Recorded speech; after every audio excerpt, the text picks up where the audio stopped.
Uy!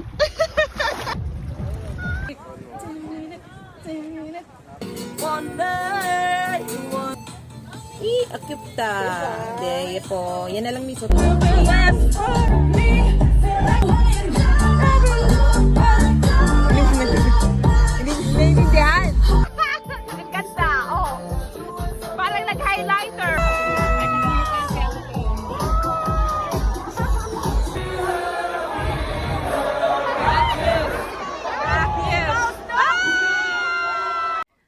Hello, hi there mga mi! Tara at samahan nyo kami sa aming day 2 dito sa Siargao Island. Ito na nga yung karugtong ng vlog ko last time at today ay mag-island hopping kami dito sa Siargao. Tara, samahan nyo kami. Bago nga magsimula ang araw na ito, ay dito nga kami nag-breakfast sa Siargao Corner Cafe. Huy mga mi, ang sarap ng coffee at waffles nila dito. Mga mi, must try ito once mag-visit kayo soon. After that, ay nagpunta na kami agad dito sa Siargao Tourism Area. Tapos nagbayad ng 100 pesos for environmental fee and naghintay lang ng mga kasama namin sa island hopping. And si Kuya Rodney nga pala ang aming tour guide for today from Coles Travel. All day use na po.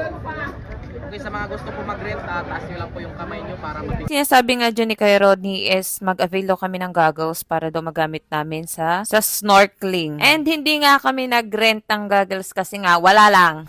Feel kasi namin ni Mami yan na hindi rin namin siya magagamit.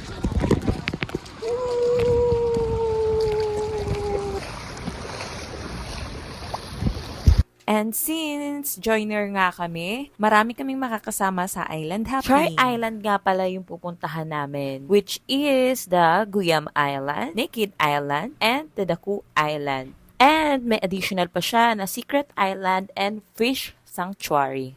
First stop, Guyam Island. Mali. Guyam Island. With the mommy. Yeah. Ay, ang ganda. Oh, ang ganda dyan. Oh, as a isla girl with a pantalon. Me, sabi ni Kuya. Me, dali. Ay, dali. Picture mo ako dito. Paano ba kasi yung post ko? Pose, 1, 2, 3. Paano yung post ko, me? Ganun mo, taas mo kamay mo. Ganun ka dyan. Ay, gusto ko yung ano. Yung bebe, sige. At para nga akong puno dyan. Ang labo. May ano hinahanap mo dyan? And grabe nga yung tawa ko dito kay Mami. Naka-iPhone nga pero di makita ang screen dahil nag-low brightness para ma-save lang yung energy ng phone namin. At pagkakita ga ay umaura na agad yan. Oh, 'di ba? Pak, sino ka dyan? Na din. Hindi mo kaya, girl. Oh.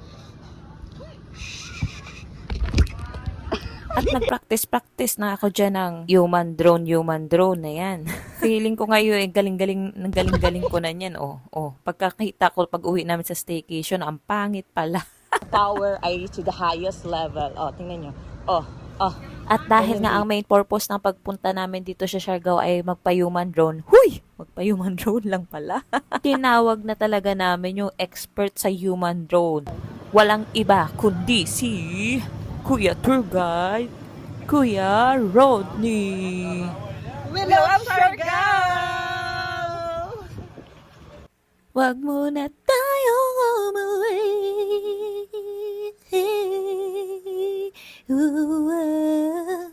Dito muna.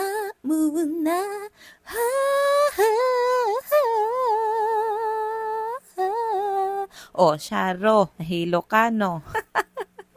Oh, baka naman maka-copyright na naman to.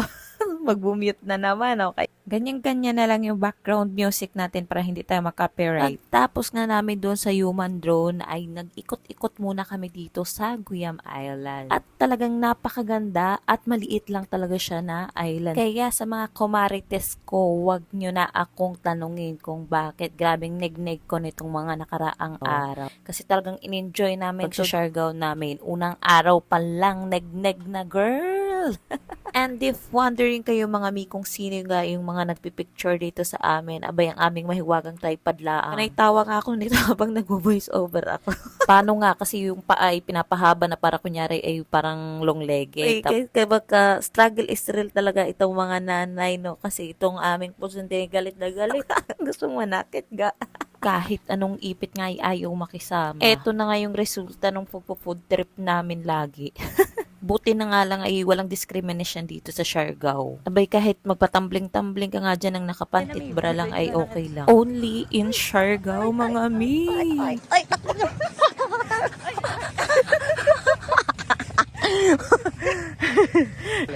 May takpan mo. Ano yan? Kita mo. Oh. Uy, kapoy.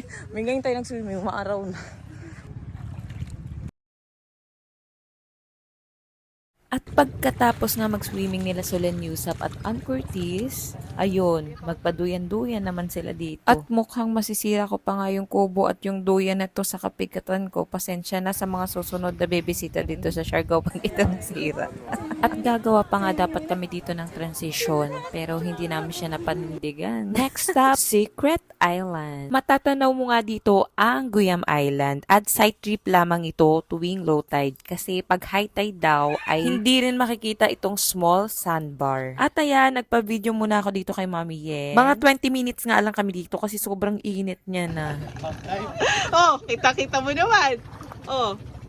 Oy.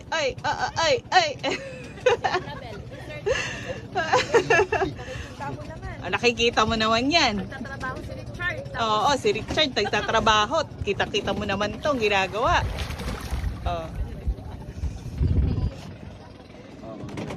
Next up, Fish Sanctuary. Pero dahil hindi kami nag-rent ng goggles, hindi namin makikita sila Nemo. At hindi rin pwedeng hindi ako magbabasa tuwing stop namin kasi apaka-init this time. Kaya sa mga pupunta dito soon, make sure to bring goggles para makita nyo guys yung mga hindi namin nakita. And mga 30 minutes nga lang pala kami na nagstay dito. Dahil magto 12 PM na rin at sa Daco Island nga ang next destination at dito na rin kami magla-lunch.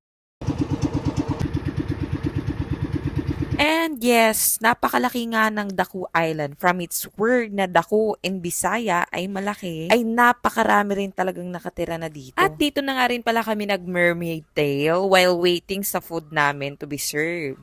Kahit sobrang init nga, it is ganda lang kami ni Mami Yen dito. Okay lang yan mga mi, minsan lang naman. Ang mahalaga ay na-enjoy mo at na-experience mo yung mga bagay na hindi mo pa nagawa. And tada! Food is served! Sobrang sarap nga ng lunch namin. Fresh lahat ng hinanda nila. Nakakawala talaga ng pagod ang masarap na pagkain. Kaya thank you sa lahat ng nag-prepare ng food namin nito.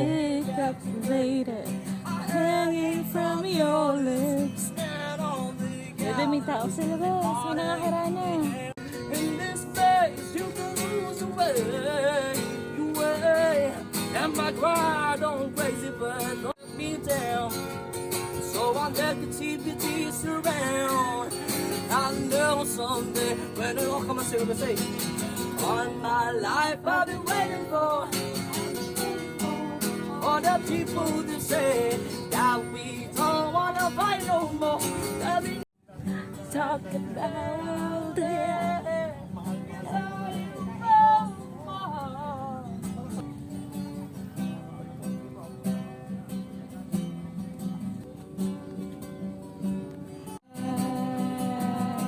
Ang galing naman talaga ni Kuya kumanta at nakapagpahinga talaga kami. Kitang-kita naman sa energy, di ba? Next and last stop namin dito sa Naked Island. Yes, Naked Island siya dahil hubad talaga siya mga mi. Isa siyang sandbar dito sa kalagitnaan ng napakalaking karagatan. Second day pa nga lang namin dito sa Siargao ay grabe na ang pagka-amaze ko sa mga ginawa ni Kad dito. Nabubusog at ma-overwhelm ka talaga sa matatanaw mo. May ang sarap naman dito. Parang Boracay yung sand nila. Tingnan nyo. Diba? Uy! G! Digay, wag gagayahin, ako lang yan. Dahil mukhang pulburon itong buhangin ay dapat malaman ko kung totoo ang aking hinala at baka ako ang unang makatuklas na matamis siya. Pero tama tayo, buhangin talaga siya. Last stop na nga ito ng aming tour for today. Maaga kami nakauwi sa aming homestay at kami magpa-party kinagabihan. Abay, dapat ga masulit ang pagsa-Siargao dahil pagbalik sa Maynila ay nanay duty at maraming balutin na naman tayo sa tindahan. Uy. Bakit natutulog ka na? Walang tulugan dito, bebe. Ano? Pagod ka na?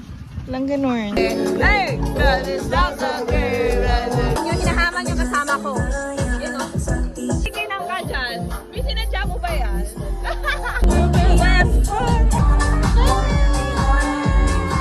We got boys.